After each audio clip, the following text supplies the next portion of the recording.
This is one of the few tools that are actually constructed for the art of wire, and it's called a bale making tool.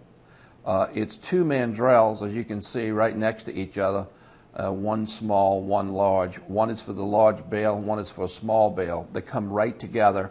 This is a very powerful tool, and unlike the round nose, they're straight across.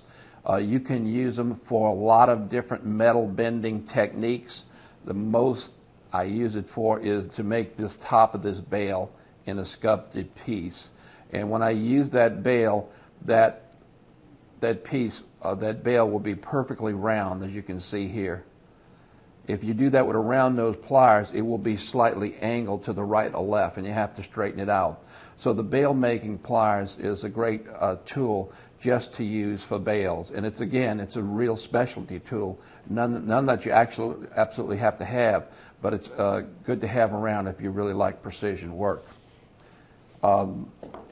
Here's another great tool. This is a plastic jawed tool, and you can see the tips can come on and off. Some of these tools you can get extra tips for, some you can't. So you have to find out. Usually the ones that have permanent plastic tips are much cheaper than the ones with the replaceable plastic jaws. When you shape a bracelet like this one here, many times you'll use that tool like this. And when you're curling and bending, you can really scratch up your goal. So with this tool, there's no scratching. It's a great tool for bending and manipulating metal in any way. But I'll show you another neat thing it can do. If you have a piece of gold wire, silver wire that's pretty bent up and ready for the scrap heap, you can take this tool and just about save that wire, just like that. So it'll take a lot of curls and kinks out of wire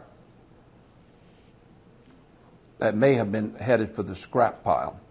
Plastic jaw pliers, really good pliers. Okay, here's another specialty tool. This is called a V making tool, and you can see it has a V in here.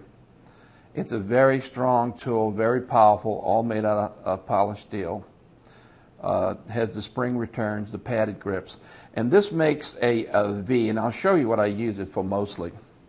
If you see the V in this sculpted necklace here, this collar, this V is made with this tool, and the whole production process starts right here in the center. But the great thing about it is you can bend all these wires into a V at one time, and because of the way the inside jaws are milled, those wires will just lay right next to each other, and you just start one V from here and then wrap out. A great wire working tool. This is another one. People call it a three-step pliers because of the steps here, different sizes. They also call it wire wrapping pliers. It's done make little circles and curls of different sizes, and again it's spring-loaded, padded grips. Another little specialty tool used in the wire work and trade, and those are some of the specialty pliers that are made just for wire sculpting and wire wrapping.